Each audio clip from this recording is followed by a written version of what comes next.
struggling, doesn't know which way to turn, maybe they don't have family backing, or, even just down to a rough day, go to the trevorreport.org.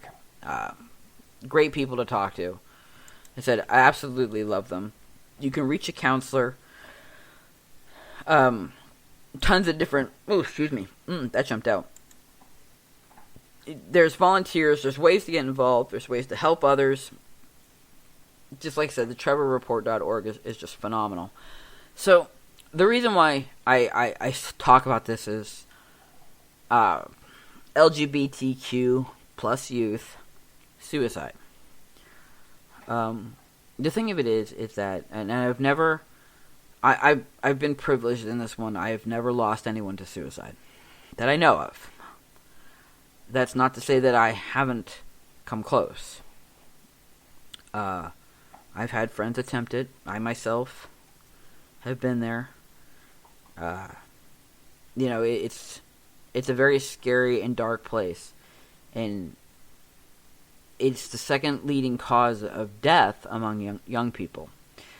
And the thing that scares me a little bit more is that with LGBTQ plus youth, now youth being kids between the ages of 13 and 24, they're 4 times more likely to consider a plan or even attempt suicide versus cisgender youth.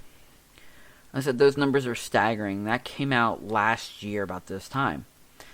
So the thing is that a transgender youth is estimated, according to the Trevor Project, to attempt suicide once every 45 seconds.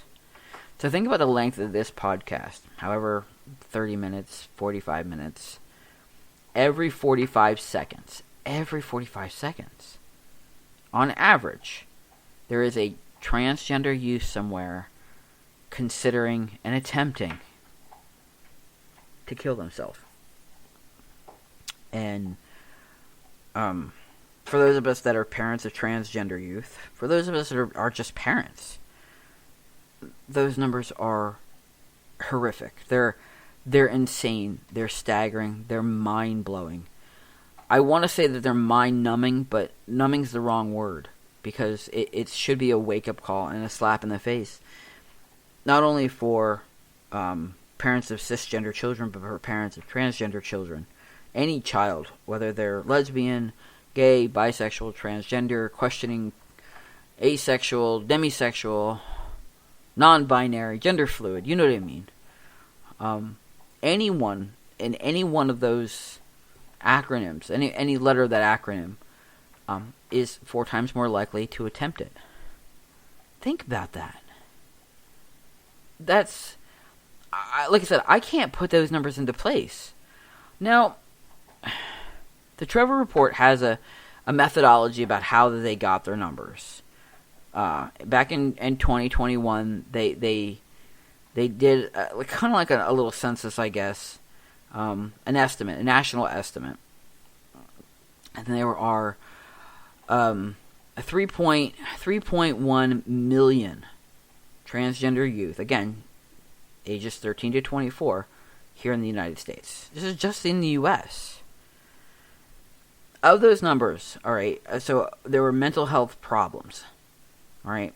So, according to, like I said, the Trevor Report 2021 National Survey of LGBTQ Youth Mental Health found that 19% of the LGBTQ youth between the ages of 13 and 18 were likely to attempt suicide, or had attempted suicide in the past year. 8.3% between the ages of 19 and 24 had reported attempting suicide in the past year. So if we can apply those rates, so it says applying these rates to the estimated LGBTQ plus living in the United States, 503,000 children between the ages of 13 and 18, and 209,000 between the ages of 19 and 24 who attempt suicide in the past year. That's, that's 7,000. I'm sorry, 712,990 kids. And yes, I know, 24-year-old's not a kid. But they're still young. They're still learning. They're still adapting. They're still conquering. They're still overcoming. They're still learning. They're definitely not, they're not 40. That's for sure. I said, I just, you know what I mean? Those numbers are insane. Those numbers are absolutely insane. Like I said, I can't begin to process this. So, how do we help? How do you help? How do I help? And I'm not saying, get out. This is not one of those telephone, hey, get out and call right now and you can help a child. No, that's not what I'm doing. What I am going to do, or what I am suggesting that some people do, is a program called the SafeZoneProject.com. Okay, this is it's a curriculum program for teachers, for school districts. It doesn't mean you have to be a teacher. It's a free 2-hour curriculum, but it talks about Safe Zone Project. It's a free online resource for powerful, effective LGBTQ+ awareness and ally training workshops. So I downloaded it. I'm fully planning on doing it. And we talked about this. It's about making sure that we provide a safe environment for kids who are in the LGBTQ+ community. So I know outside my house here in this probably the next week, I'd like to say, we're going to put up a sign that is going to read Safe Zone, and it's going to be in the LGBTQ+ flag, so that kids know that this house is a safe zone, that if they need somewhere to sit and wait out bullies or what have you, this is a safe zone. They can sit on my porch. They can have a snack on my porch. They can call for help from my porch. All right? That is going to be a requirement here because we're only a little ways away from the school. Okay? The kids need to know they have a safe place to be, even on the walk home. All right? That's going to be my contribution to it. Parents, because I know I'm on a Facebook page for parents who have children who have either just come out or are coming out and they're struggling a little bit. Be there. I can't emphasize that enough. Be there. Not judging. Okay, remember there's a difference between hearing a person and listening to a person. Listen. Now just hear them. Listen to them. Okay, sometimes it's just a matter of having a shoulder to cry on that can make a person feel so much better. Knowing that you're in their corner. Always. Remember that day that they were born and you counted every finger and every toe? You were so thankful that there was just 10 fingers and 10 toes. That's all you cared about then. That's all you should care about now. The rest of them is perfectly flawed, and that's okay. 10 fingers and 10 toes. Everything else, it's okay. Be there for them. Support them. You don't have to go to pride parades if you don't want to. Okay? But don't tell them that they can't. Be there for their health. If they tell you they need mental health or you see mental health signs, seek out mental health. Alright? It's a phone call away. If you don't know the phone numbers, we'll happily put them back out on the Facebook page for you. I know they're there from a previous podcast where we talked about mental health, but we'll put them out there again. Alright? Know that, let your kids know that it's okay to talk to you about these things. And, if you're a grandparent out there, or an aunt or uncle, and, you want to be the cool aunt or uncle, support the LGBTQ. Because right now, there's nothing cooler in these kids' minds than being that person. Being the backup. Being the wingman. Other ways that we can help LGBTQ youth, and it doesn't even have to be youth. Stop bullying. If you see bullying, redirect it. All right. Case in point, like I said, at the mall. I saw the couple. I was talking to them. The guy was giving them dirty looks. He was giving me dirty looks, and I stood my ground.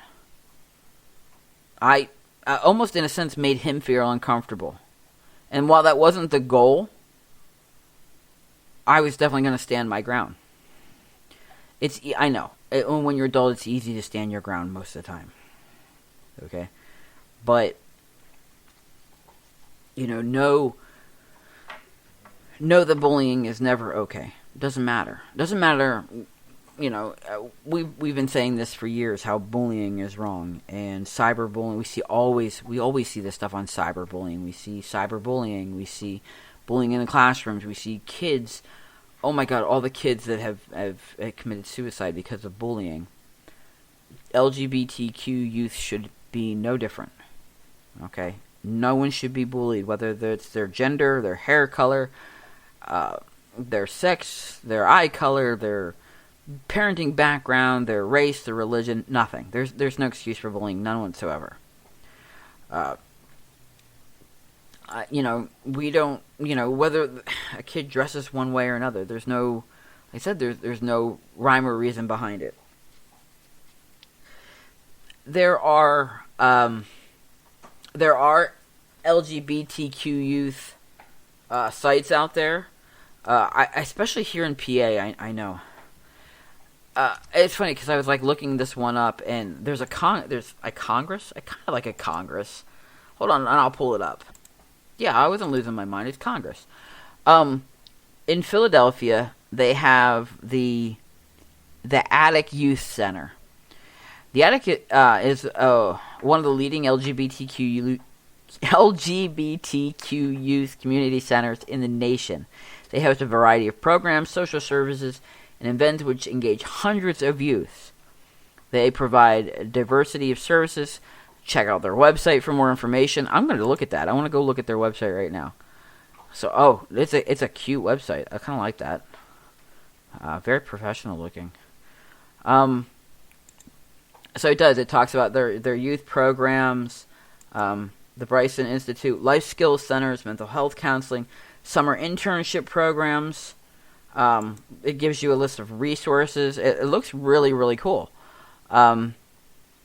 So they have equality for PA. I know I kind of focus on Pennsylvania, but that's where we're at. So, but there's tons of different centers. Planned Parenthood, of course. Pennsylvania Council of Children, Youth, and Family Services. So, like I said, there's tons of those. So there's another one in Delaware Valley. The Mainline Youth Association, the Rainbow Room. I've heard about the Rainbow Room. That's in Du Bois Town.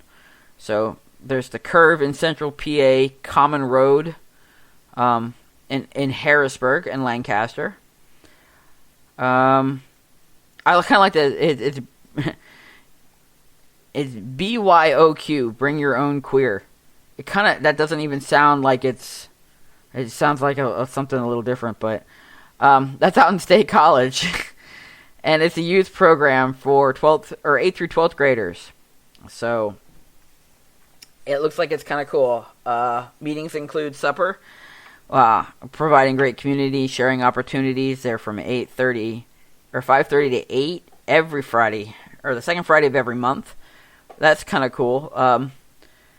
Like I said, and then there's Project Silk down in Pittsburgh, and Dreams of Hope, Haven and Lehighton Valley, the Sexuality and Gender Alliance in Washington, PA, and Prism out in Beaver, PA. So there's nothing up our way just yet. Because we're up here in Northeast Pennsylvania, but there are definitely, youth programs here. There's a youth congress. There's youthcongress.org, and they are everywhere. There's so many resources for kids out there. And as parents, there's so many resources for us as well to be supportive, to be supported and supportive, to be able to help